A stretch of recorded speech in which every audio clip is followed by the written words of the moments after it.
Aurora and Arthur Petrova, The Very Long Journey. At 6:15 on Thursday, October the 25th, the morning air is biting, like a cold and icy myth.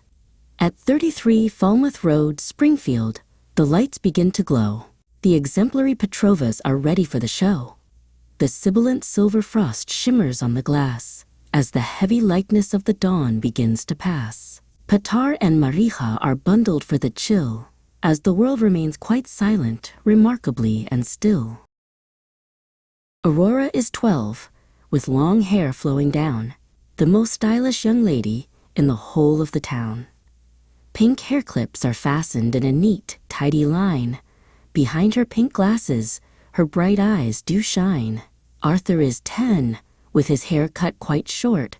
He's the very best brother, the adventurous sort. His green-rimmed glasses are perched on his face as he prepares for the journey with juvenile grace. Harlow the Dalmatian, with spots black and white, is ecstatic to see such a wonderful sight. She wags her long tail with a rhythmic thwack thwack, while Kiev the ginger cat sits on her back. Kiev is stubborn, with a look of disdain. He finds all this travel an infantile pain.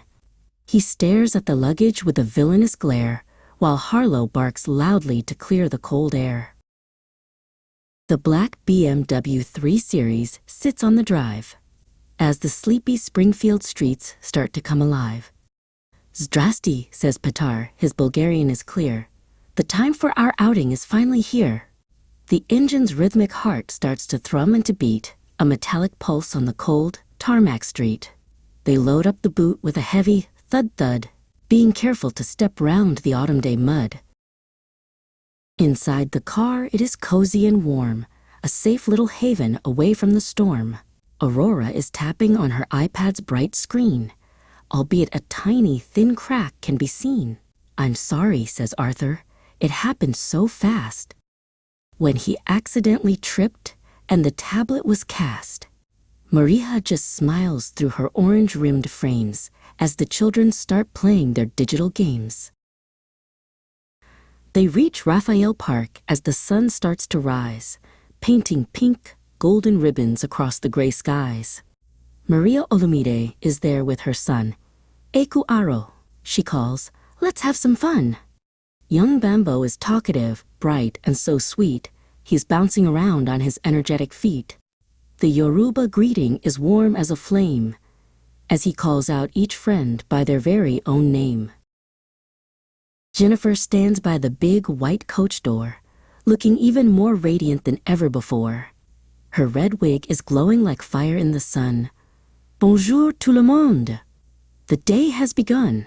Her son Jesse giggles and gives a high five.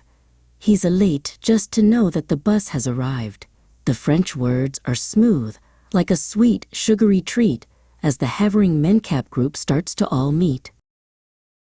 Lydia Massey, with hair like bright gold, has Luganda stories that need to be told. "Wasuze Odiano?" she asks with a cheer. "It's a beautiful morning to have you all here." David Baba is ready. His wheelchair is sleek. He's the bravest young hero that anyone could seek. The gold of her wig matches David's bright grin as the boarding of passengers starts to begin. Juliet Lowe wears her glasses with pride, with Joshua standing right there by her side. "Wagwan," she exclaims in a Jamaican way, a Creole, "What's happening?" to start off the day. Joshua is ready with a bag full of snacks. He's got everything needed inside of his packs. The group is a rainbow of faces and styles, filling the pavement with laughter and smiles. Fatima arrives with her daughter so dear. "Günaydin," she says, so that everyone can hear. The Cypriot Turkish is music to ears, chasing away any autumn day fears. Young Alicia is wearing a coat thick and blue. "I'm ready for lions and tigers, are you?" The coach is a mountain of metal and glass, waiting for all of the children to pass. The engine goes vroom like a thunderous roar as the driver shuts tight the big heavy door. The coach is a metal whale, swimming through lanes, past the shop fronts and houses, and silver-tipped fanes. Angel and Destiny sit in their row, watching the green, misty countryside go. The seatbelts all click as they're fastened up tight under the morning's soft, shimmering light. But Destiny sighs as the motorway nears. "This road is monotonous," she tells all her peers. "It's endless and gray, and it goes on forever. I think that this tarmac is far too much endeavor." The motorway stretches like a long silver snake, with no turns to follow and no turns to take. Juliet chuckles and pats the girl's hand. "The journey is part of the fun we have planned." "The days are getting shorter," Aurora observes, as the coach hits a series of long, gentle curves. Peter nods his head. "Yes, it's science, my dear. The axial tilt of the Earth makes it clear. The clocks will fall back when the Sunday arrives, changing the rhythm of all of our lives.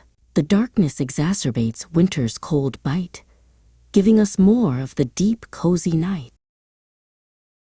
They pull in for a stop at the service station, the very best part of a trip for the nation. They head to the Waitrose for sandwiches and fruit, while Arthur finds Subway is more to his suit. The smell of fresh bread is a wonderful thing, making the hungry young travelers sing. Maria makes sure that the children are fed with a Subway for Arthur and some Waitrose bread. They reach the safari park, eager and bright, but the park's regular bus is a terrible sight. "It's broken," the driver says with a sad frown. "The engine has failed, and the battery's down." "But Petar is clever," he says with a wink. "Our coach is just perfect, or so I would think. We'll stay on our bus, and we'll drive through the gates. Adventure is calling, and nobody waits." The coach rolls along through the tall, metal fence. The feeling of wonder is truly intense. "Look," cries Aurora, "the monkeys are here. They're climbing the mirrors and showing no fear." Bambo is talking, his words like a stream. "It's just like a wonderful, magical dream." The monkeys go clatter and tap on the glass, watching the giant white motor bus pass.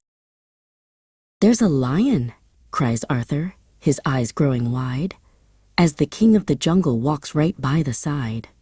The lion is golden, a majestic sight, under the pale, chilly afternoon light.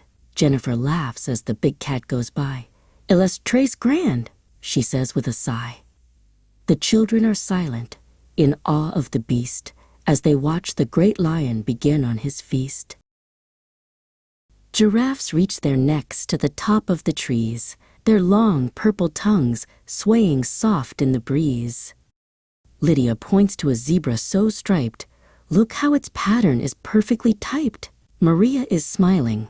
It's nature's own art, a beauty that captures each traveler's heart. The coach moves like silk through the wild, open space, bringing a smile to each child's happy face. "You're the apple of my eye," Peter says with a glow, as the sun in the sky starts to sink very low. "We're moving to Birmingham soon, it is true, but the world is an ocean of things we can do. Don't let the big changes elate or distress, for life is a journey of pure happiness." Aurora leans back with a thoughtful young stare, feeling the love in the cool autumn air. The journey was long, and the day is now done. The Petrovas have had the most brilliant fun. Back to Springfield, they go in the BMW's hold as the stories of animals start to be told. Maria and Arthur are tired but glad. The very best journey they've ever once had.